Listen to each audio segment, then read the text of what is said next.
Hello, good morning students. Today we are discuss the bitwise operators. So many students have a confusion in bitwise operators. So now let's go for bitwise operators.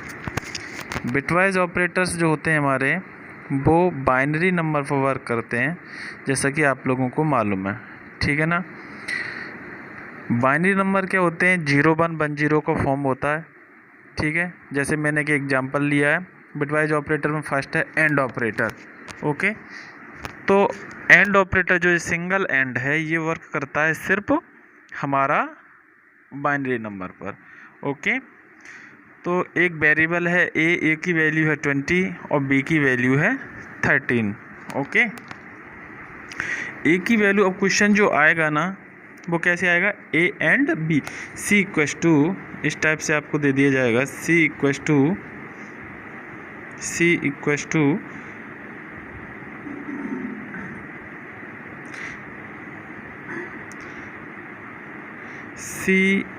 equals to A and B, A and B, okay. अब इसमें C की value क्या होगी, ठीक है ना, इस टाइप से क्वेश्चन आएगा।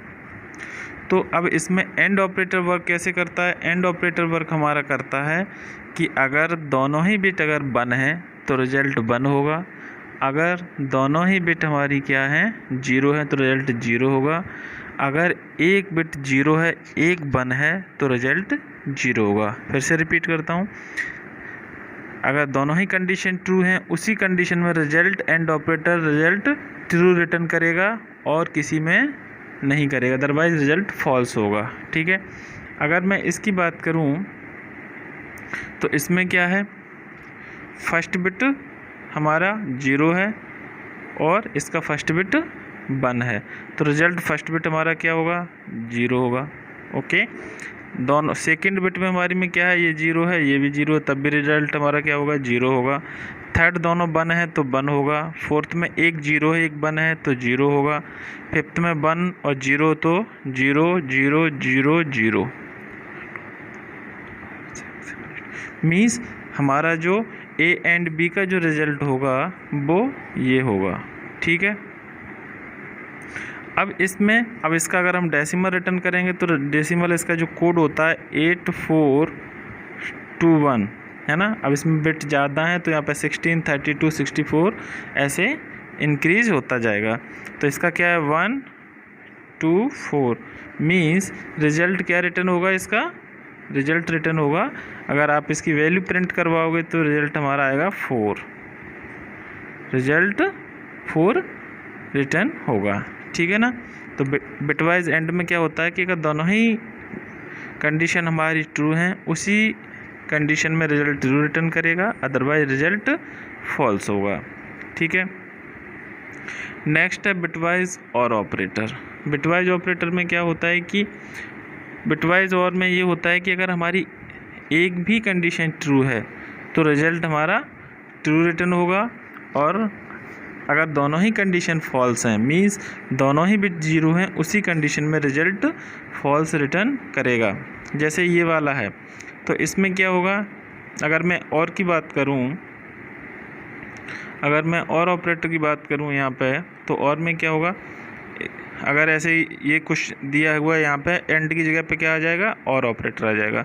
तो फर्स्ट बिट 0 है सेकंड 1 है तो यहाँ पे फर्स्ट में क्या रिटर्न करेगा 1 रिटर्न करेगा, दोनों ही कंडीशन फॉल्स है तो रिजल्ट फॉल्स रिटर्न करेगा, दोनों 1 है तो 1 करेगा ही, ये भी 1 आ जाएगा, बाकी रिटर्निंग क्या करेगा, ये इसका 1 आ गया, इसका सेकंड का 0 आ गया, थर्ड बिट का 1 आ गया, फोर्थ बिट का 1 आ गया, फिफ्थ का भी 1 आएगा और 0 0 0, ठीक है ना। अब ये हमारा और ऑपरेटर का रिजल्ट है।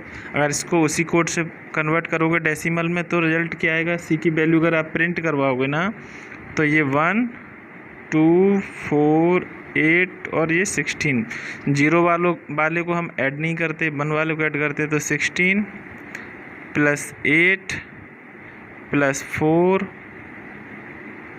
+ 4, ठीक है ना, और +1 तो 24 28 29, 16 और 8 24, 28 और 29, रिजल्ट हमारा क्या आएगा 29 डिस्प्ले होगा। ठीक है। और ऑपरेटर में सिर्फ आपको क्या करना है कि अगर दोनों ही कंडीशन हमारी ट्रू हैं, उसी कंडीशन एक भी कंडीशन अगर ट्रू है तो रिजल्ट ट्रू रिटर्न होगा, दोनों ही कंडीशन फॉल्स होंगी उसी सिचुएशन में सिर्फ रिजल्ट हमारा क्या होगा ट्रू। ओके, तो रिजल्ट हमारा क्या करेगा वो रिटर्न। रिजल्ट हमारा अगर एक भी कंडीशन फॉल्स है और ऑपरेटर में क्या होता है कि अगर एक भी कंडीशन हमारी ट्रू है तो रिजल्ट ट्रू रिटर्न होगा, अगर दोनों ही कंडीशन फॉल्स होंगी सिर्फ उसी कंडीशन में रिजल्ट फॉल्स होगा, अदरवाइज रिजल्ट ट्रू रिटर्न होगा। अब आता है एक्स और, जो कि काफ़ी बच्चों को समझ में नहीं आया था। एक्स और क्या होता है हमारा, एक्स और ऑपरेटर में क्या होता है कि अगर बिट हमारी सेम है, अगर बिट हमारी सेम है, ठीक है ना, बिट अगर हमारी सेम है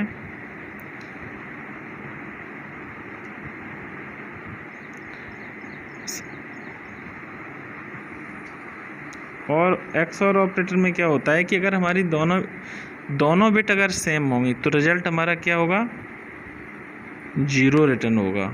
अगर एक भी हमारी बिट अगर सेम नहीं है तो रिजल्ट 1 रिटर्न करेगा। जैसे मैं इसकी बात करूं,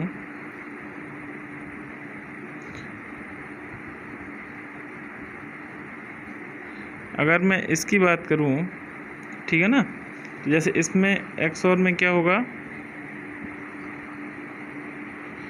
इसमें देखिए एक 0 है एक 1 है तो 1, दोनों 0 है तो 0, दोनों 1 है तो 0, एक 0 एक 1 है तो 1 1, बाकी 0 0 0। ठीक है ना, समझ में आया। एक्स और में क्या होता है कि अगर दोनों बिट अगर हमारी सेम है तो रिजल्ट 0 होगा, अगर दोनों बिट सेम नहीं है तो रिजल्ट ट्रू रिटर्न करेगा, मीन्स 1 रिटर्न करेगा। 0 का मीनिंग होता है फॉल्स और 1 का मीनिंग होता है ट्रू।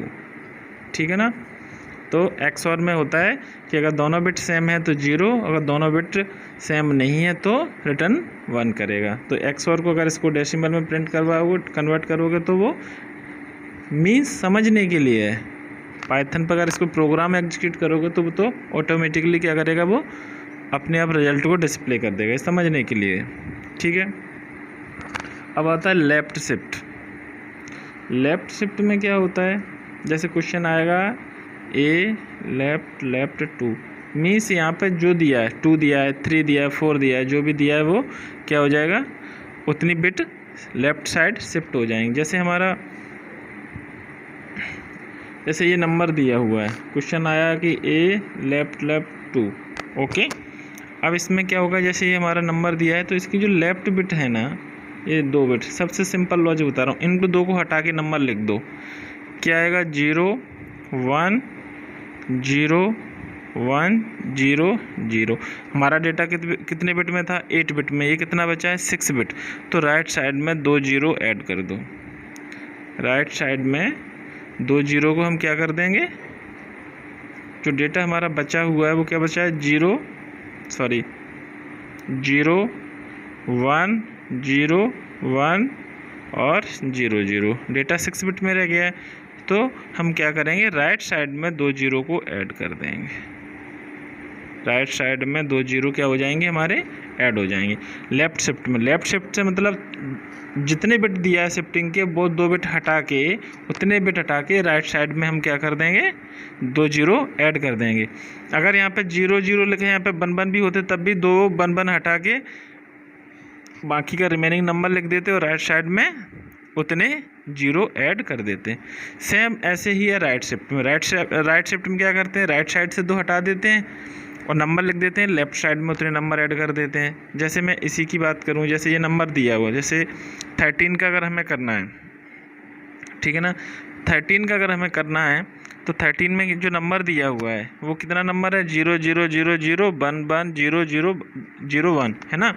तो राइट साइड से क्या हट जाएगा हमारा 0 और 1 हट जाएगा, ठीक है ना।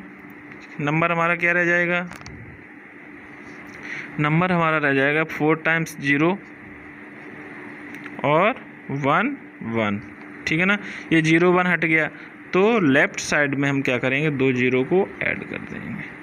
अब हमारा जो रिजल्ट डिस्प्ले होगा स्क्रीन पे बिल्कुल इसी टाइप से होगा। आप लोग अगर इसका नोटबुक पर अगर इसकी प्रैक्टिस करेंगे तो आपको और क्लियर समझ में आ जाएगा। केवल एक्स और में ज़्यादा आपको प्रॉब्लम थी, तो एक्स और में क्या होता है कि दोनों बिट अगर हमारी सेम है, 1 1 है या 0 0 है, तो रिजल्ट 0 आएगा। अगर दोनों सेम नहीं है तो रिजल्ट 1 आएगा सिर्फ। और लेफ़्ट शिफ्ट में क्या है कि जितने बिट शिफ्टिंग के लिए बोला गया है, लेफ़्ट साइड से उतने बिट हटा, राइट साइड में उतने 0 ऐड कर दो। राइट शिफ्ट में क्या होगा, राइट साइड से उतने डिजिट हटा के लेफ़्ट साइड में उतने 0 ऐड कर दो। ओके, तो और ये सब था हमारा बिटवाइज ऑपरेटर, ठीक है ना। कॉम्प्लीमेंट्री आपको पता ही है, अगर 0 है तो 1 1 है तो 0। ओके, अब हमारा नेक्स्ट टॉपिक है सेट। नेक्स्ट टॉपिक हमारा है सेट, ठीक है ना। लिस्ट आपको बता दिया था, ट्रिपल्स आपका बता दिया था। नेक्स्ट है इसमें set. Set is a collection which is unordered and unindexed in Python. Sets are written with curly braces. ये जो हमारा यूज होता है इसमें कर्ली ब्रैकेट्स का यूज करते हैं सेट्स को क्रिएट करने की। कर्ली ब्रेसेस कौन सा होता है, ये वाला, ठीक है ना।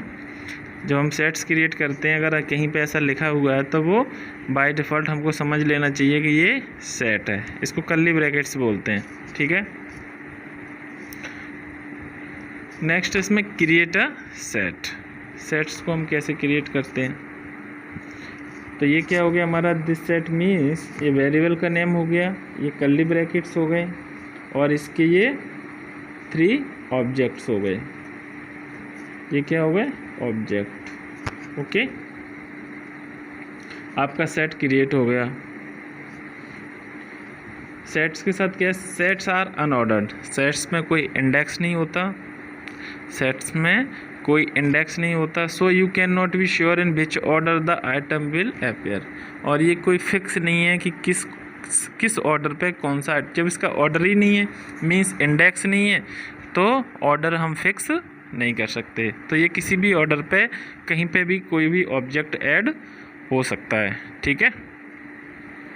अब इसमें क्वेश्चन आता है कि हम जब इसमें इंडेक्स नहीं है ना, तो हम ऑब्जेक्ट को एक्सेस कैसे करेंगे, ऑब्जेक्ट हमारा एक्सेस कैसे होगा।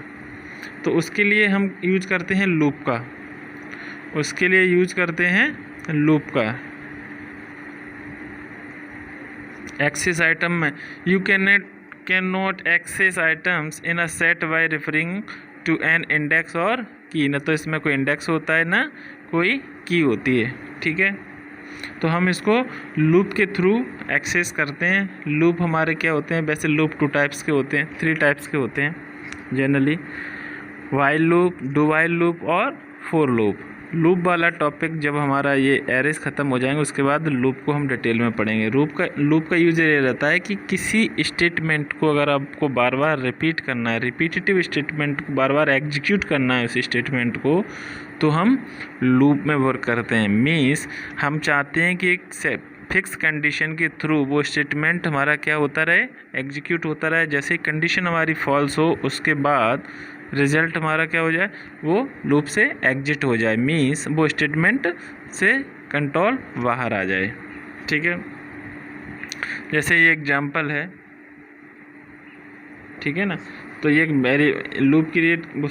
वेरिएबल क्रिएट किया और ये लूप यूज किया 4x इन दिस सेट। तो दिस सेट क्या है, वेरिएबल का नेम है, x एक वेरिएबल, दूसरा वेरिएबल लिया है और प्रिंट x। तो अभी क्या करेगा, अगर इन और नॉट इन, आपने मेंबरशिप ऑपरेटर में मैंने जब डिस्कस किए थे आप लोगों को मालूम होगा, मेंबरशिप ऑपरेटर में इन और नॉट इन मीन्स जब तक दिस सेट के अंदर क्या रहेंगे, हमारे ऑब्जेक्ट रहेंगे, तब तक ये लूप क्या होगा, एग्जीक्यूट होगा। तो फर्स्ट पोजीशन पे क्या है, एप्पल, तो एप्पल प्रिंट हो जाएगा, है ना। फिर बनाना प्रिंट हो जाएगा, चेरी प्रिंट हो जाएगा। उसके बाद क्या हो जाएगा, उस वेरिएबल में, दिस सेट वेरिएबल में कोई भी वैल्यू नहीं रहेगी। तो उस कंडीशन में क्या होगा, लूप का कंट्रोल इससे बाहर आ जाएगा। मीन्स 3 ऑब्जेक्ट को प्रिंट करवाने के बाद लूप ऑटोमेटिकली क्या हो जाएगा, एग्जिट हो जाएगा कंट्रोल। ओके, अगर हमें किसी, ये तो हो गई अपने ऑब्जेक्ट को प्रिंट करवाना है। अगर किसी पर्टिकुलर ऑब्जेक्ट को हमें क्या करना है, चेक करना है कि ये ऑब्जेक्ट हमारे उसमें अवेलेबल है कि नहीं, तो सिंपल है, ये हमारा क्रिएट है, print banana in this set. तो मेंबरशिप ऑपरेटर का यूज़ करके इस टाइप से हम क्या करेंगे, उसको चेक कर सकते हैं पर्टिकुलर ऑब्जेक्ट को। चेंज आइटम, चेंज आइटम में क्या होगा कि जो सेट है, सेट एक बार क्रिएट हो गया, किसी सेट्स को आपने क्रिएट कर दिया, उस सेट में आप कोई चेंजमेंट नहीं कर सकते, वैल्यू को चेंज नहीं कर सकते, ऑब्जेक्ट को चेंज नहीं कर सकते। हाँ, आप इतना कर सकते, नए ऑब्जेक्ट को ऐड कर सकते हो, रिमूव कर सकते हो, वो ऑपरेशंस आप कर सकते हो। लेकिन अगर आप चाहते हो कि मैं उस ऑब्जेक्ट को जो आपने पहले बनाया है उसको चेंज कर दूं, तो चेंज नहीं कर सकते, पॉसिबल नहीं है। तो once a set is created you cannot change its item but you can add a new items। आप क्या कर सकते हो, न्यू आइटम को ऐड कर सकते हो, लेकिन उसमें आप कोई चेंजमेंट नहीं कर सकते। ओके, ऐड आइटम्स, ठीक है ना। अगर आपको ऐड आइटम का, उसमें कोई आइटम ऐड करना है तो ऐड कर सकते हो। इसमें दो मेथड होते हैं, ऐड और अपडेट स्टेटमेंट। इसमें जो वेरिएबल है आपने क्रिएट किया है उसमें आप आइटम को दो तरीके से ऐड कर सकते हो, एक तो ऐड मेथड का यूज़ करके और अपडेट मेथड का यूज़ करके। अब क्वेश्चन ये आता है कि दोनों का काम एक ही है, तो यूज़ क्या है फिर अलग अलग। तो ऐड मेथड का यूज रहता है कि by using the add method we can only one item add. हम केवल एक आइटम को ऐड कर सकते हैं, एक ऑब्जेक्ट को ऐड कर सकते हैं। अब हर बार ऐसी रिक्वायरमेंट तो आएगी नहीं। अब मान लो आपको 10 ऑब्जेक्ट ऐड करने हैं अपने उसके अंदर, या 20 करने हैं, ठीक है ना, 120 करने हैं। तो 120 जब आपको करने हैं ना,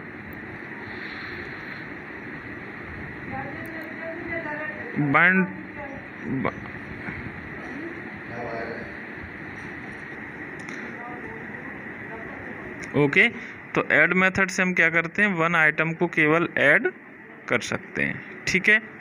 अपडेट मेथड का यूज़ क्या रहता है, अगर हमारी रिक्वायरमेंट है कि हमें मोर देन वन ऑब्जेक्ट अगर ऐड करना है एट वंस, एक बार में।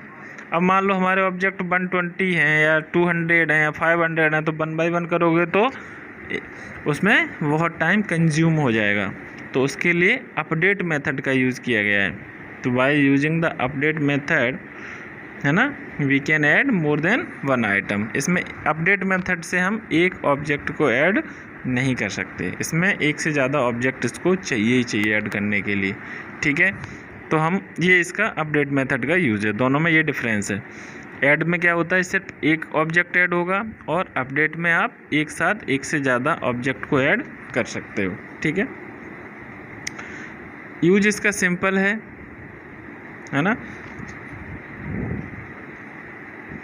जैसे अगर इसका मैं एग्जांपल आपको दिखाऊं तो एग्जांपल क्या है, एक ऑब्जेक्ट, एक वेरिएबल क्रिएट किया, दिस डॉट ऐड ऑरेंज, ठीक है ना।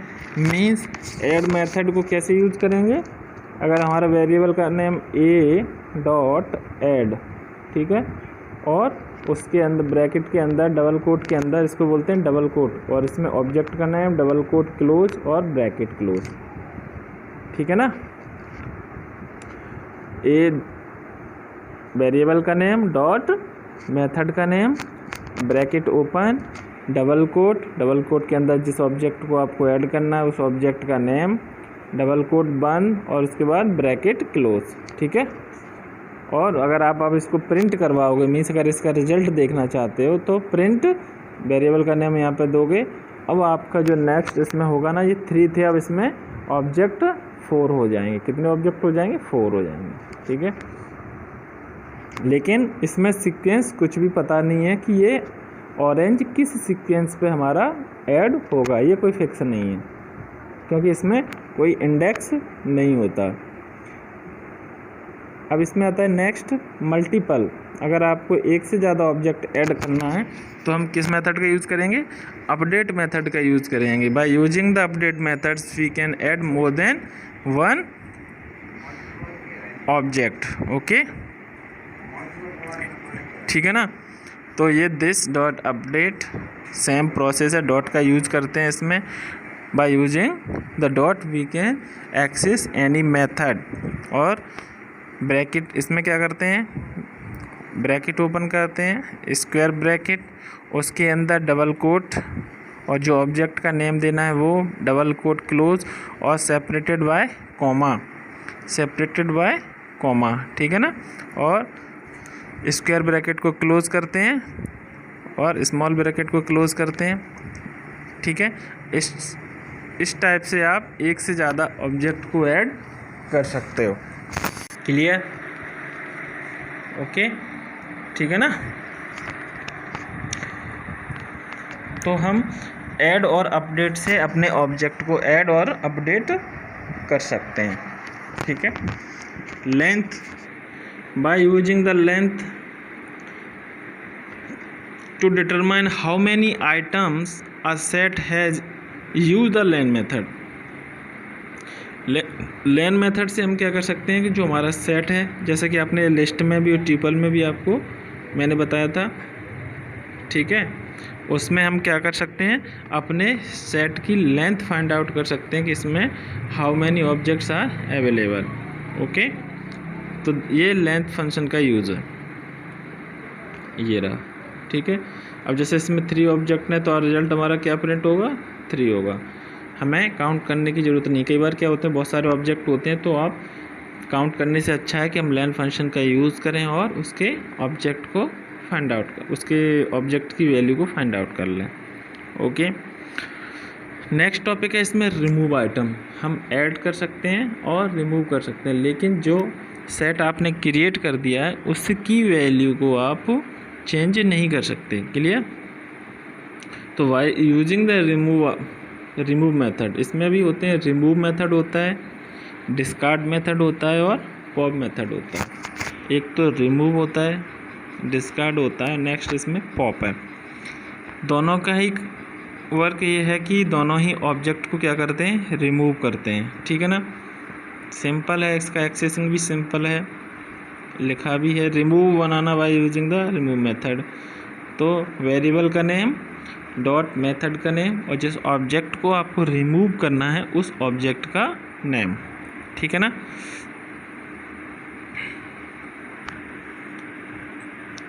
Print this. तो अब इसमें क्या होगा, आपका ऑब्जेक्ट हमारा जो बनाना है वो क्या हो जाएगा? रिमूव हो जाएगा, ठीक है ना। If the item to remove does not exist, remove will raise errors.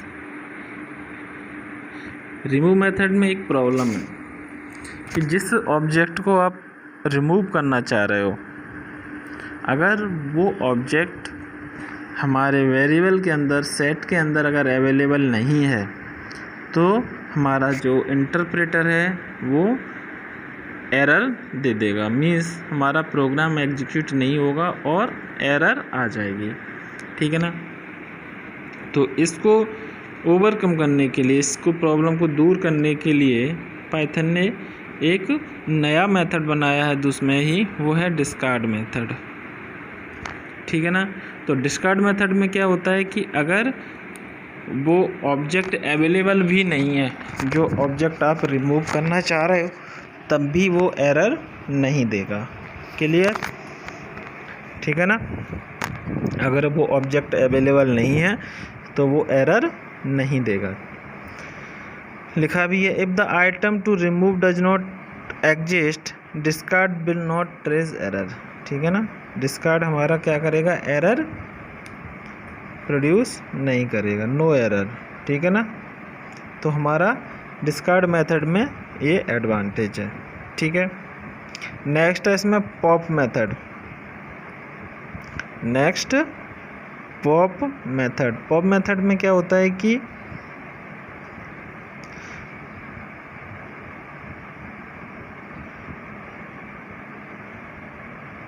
Pop method हमारा क्या करता है कि जो ऑब्जेक्ट होता है, जो आपने वेरिएबल सेट बनाया है, उसका जो लास्ट ऑब्जेक्ट होगा, जैसे आपके में 50 या 60 कितने भी ऑब्जेक्ट हैं, उसमें जो लास्ट आइटम होगा उसको क्या करेगा, ये रिमूव करेगा। लिखा भी है, you can also use pop method to remove an item but this method will remove the last item. Remove the last item remove that sets are unordered so you will not know what item that gets remove. कौन सा item remove हो रहा है ये हमें नहीं मालूम है, लेकिन लास्ट आइटम जो भी होगा वो रिमूव होगा। इस सेंटेंस का मीनिंग ये है कि क्योंकि ये इंडेक्सेस में होता नहीं है, ऑर्डर्ड होता नहीं है, तो हमें मालूम नहीं है कि कौन सा ऑब्जेक्ट रिमूव हो रहा है, लेकिन जो भी लास्ट ऑब्जेक्ट होगा वो रिमूव हो जाएगा bye using the pop method. Use इसका सिंपल है ना, जैसे ऐड का यूज है, अपडेट का यूज है, वैसे ही पॉप मेथड का यूज है। ठीक है ना। तो दिस सेट डॉट, इसमें क्योंकि हमें ऑब्जेक्ट का मालूम ही नहीं है तो ऑब्जेक्ट का नाम नहीं लिखते, सिर्फ पॉप मेथड लिखते हैं। तो इसमें जो लास्ट ऑब्जेक्ट होगा, ठीक है ना, क्योंकि हमें तो मालूम ही नहीं है कि लास्ट में कौन सा ऑब्जेक्ट है, तो सिर्फ डॉट पॉप मेथड। अब इसमें जो लास्ट ऑब्जेक्ट होगा वो ऑटोमेटिकली क्या हो जाएगा, डिलीट हो जाएगा। ठीक है। Sets are unordered so when using the pop method you will not know which item that gets removed। कौन सा आइटम रिमूव होगा हमें नहीं पता। ठीक है ना। नेक्स्ट है इसमें क्लियर मेथड। क्लियर मेथड मैंने आपने लिस्ट में भी पढ़े हैं, ट्यूपल में भी पढ़े हैं। तो क्लियर मेथड हमारा क्या करता है कि जैसे हमारी जो भी लिस्ट है, जैसे ये लिस्ट हमने बनाई, क्रिएट की है, ठीक है, तो दिस डॉट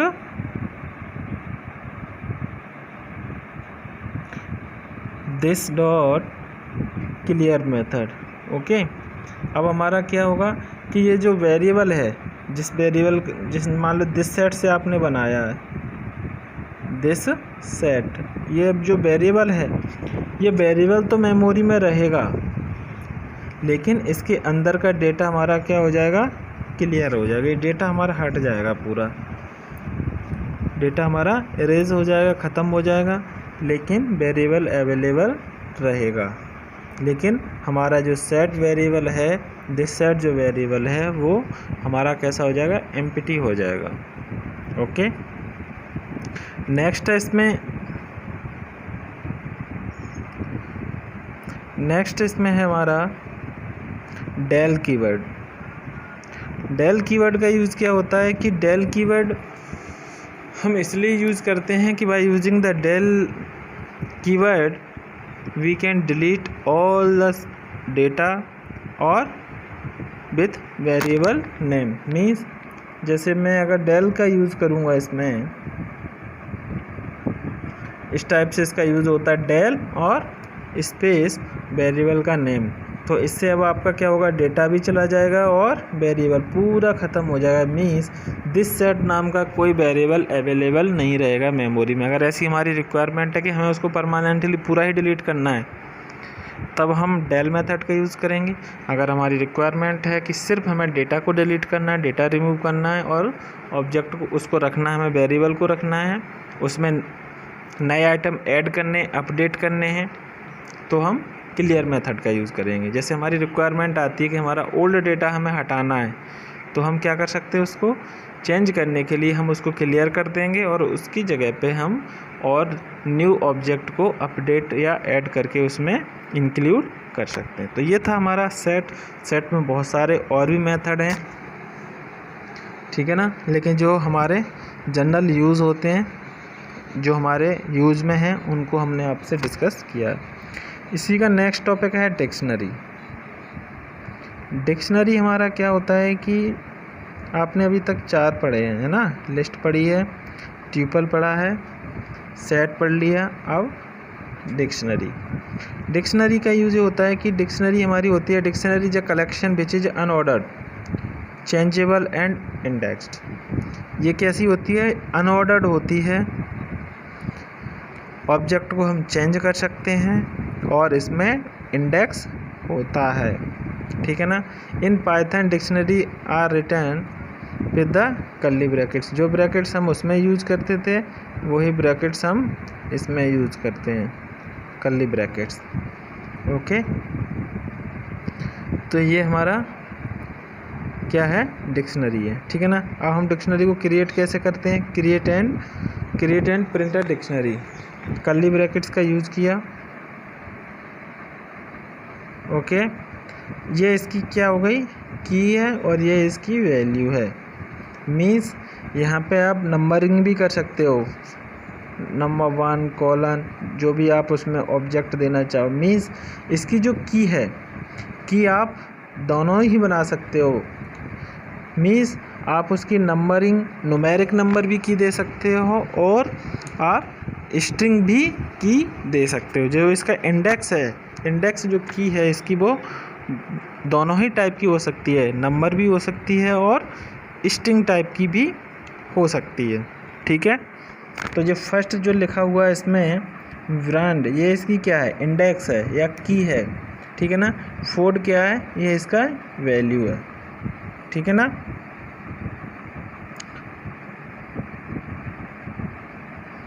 नेक्स्ट इसमें जैसे मॉडल है, मॉडल इसमें क्या है, इसकी ये की है, यहाँ पे आप नंबर भी दे सकते थे, तो उसके लिए डबल कोट की ज़रूरत नहीं है, और ये इसका वैल्यू है। थर्ड में ईयर इसका क्या है, इंडेक्स है, और जो इसकी वैल्यू है वो वैल्यू है।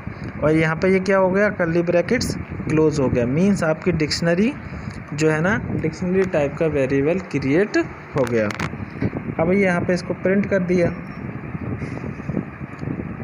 अब आपके जो भी ऑब्जेक्ट हैं वो रिजल्ट आपका स्क्रीन पर क्या हो जाएगा, प्रिंट हो जाएगा, ठीक है। नेक्स्ट टॉपिक है एक्सेसिंग आइटम। अब इसके ऑब्जेक्ट को हम कैसे एक्सेस कर सकते हैं, सिंपल है। जब इसमें की है तो by using the key we can access the dictionary object, simple है ना। और इसके लिए एक मेथड भी होता है, गेट मेथड भी होता है। Bye using the get method भी हम उसको क्या कर सकते हैं, एक्सेस कर सकते हैं। इसके जो और मेथड हैं वो हम नेक्स्ट क्लास में डिस्कस करेंगे। फ़िलहाल हम थोड़ा सा रिवाइज कर लेते हैं जो भी हम लोगों ने डिस्कस किया है। बिटवाइज ऑपरेटर मैंने बताया। एंड ऑपरेटर में क्या होता है कि दोनों ही बिट अगर हमारी कैसी हैं, 0, रिजल्ट हमारा 0 होगा। एंड में केवल आपको एक बात याद रखनी है कि एंड बिटवाइज एंड में अगर दोनों कंडीशन अगर ट्रू होंगी, दोनों ही कंडीशन हमारी ट्रू होंगी, मीन्स दोनों ही बिट हमारी क्या होंगी, 1 होंगी, उसी कंडीशन में रिजल्ट हमारा ट्रू रिटर्न करेगा, अदरवाइज रिजल्ट फॉल्स रिटर्न करेगा। और में क्या होता है कि अगर जो हमारा अगर एक भी कंडीशन ट्रू है, मीन्स 1 0 1 1 है, तब भी उस कंडीशन में रिजल्ट हमारा 1 रिटर्न करेगा, है ना। इसमें फॉल्स होने के सिर्फ एक ही चांस रहते हैं कि जब दोनों ही कंडीशन कैसी होंगी, फॉल्स होंगी, तभी रिजल्ट हमारा फॉल्स होगा। एक्सऑर में क्या होता है कि जब हमारी दोनों बिट सेम है, या तो दोनों 1 1 हैं या दोनों 0 0 हैं, तो रिज़ल्ट हमारा 0 होगा।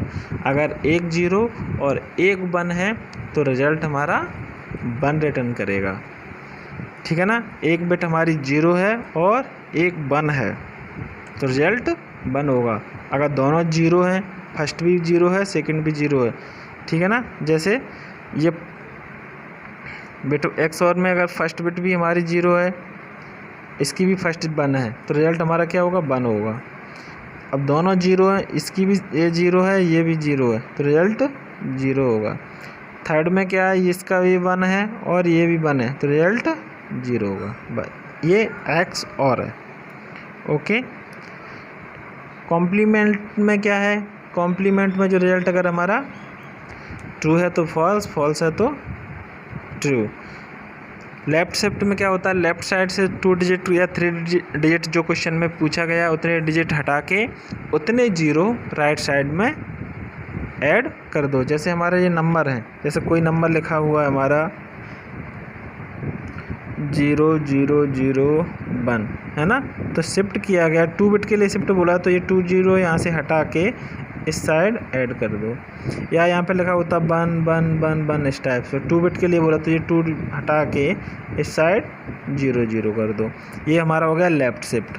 राइट शिफ्ट में क्या होगा, राइट शिफ्ट में हमारा हो जाएगा कि अगर हमारा जैसे कोई नंबर लिखा हुआ है और राइट शिफ्ट से बोला गया तो राइट शिफ्ट से 2 0 हटा के यहाँ पे 0 0 1 1 मीन्स लेफ़्ट साइड में 2 0 ऐड कर दो, राइट साइड से उतने बिट हटा दो। तो ये हमारे बिट वाइज हैं। अब पाइथन के सेट्स के जो मेथड हैं वो एक बार और रिकॉल कर लो, है ना। इसमें हम पाइथन में उसमें सेट्स में क्या कर सकते हैं, सेट्स में हम ऑब्जेक्ट्स को एक्सेस लूप के थ्रू कर सकते हैं क्योंकि इसमें इंडेक्स नहीं होता, ठीक है। आइटम को हम चेक कर सकते हैं मेंबरशिप ऑपरेटर के थ्रू। आइटम को हम ऐड कर सकते हैं ऐड और अपडेट मेथड के थ्रू, ओके। हम लेंथ फाइंड आउट कर सकते हैं लेंथ फंक्शन से। रिमूव मेथड, डिस्कार्ड मेथड और पॉप मेथड। रिमूव में अगर ऑब्जेक्ट अवेलेबल नहीं हुआ तो एरर आएगी, डिस्कार्ड में एरर प्रोड्यूस नहीं करेगा अगर ऑब्जेक्ट अवेलेबल नहीं है फिर भी, और पॉप मेथड्स में लास्ट ऑब्जेक्ट हमारा क्या होगा, डिलीट होगा, ठीक है। नेक्स्ट हमारा क्लियर मेथड और डेल मेथड। क्लियर में क्या होता है, वो सेट्स हमारा एम्प्टी हो जाएगा, ठीक है ना, उसका स्ट्रक्चर बना रहेगा लेकिन अंदर जो उसका डेटा है वो क्या हो जाएगा, डिलीट हो जाएगा, ठीक है ना। और ऐसे ही डेल में क्या होता है, विथ स्ट्रक्चर पूरा डेटा और उसका स्ट्रक्चर पूरा क्या हो जाएगा, डिलीट हो जाएगा। Okay, thank you for watching.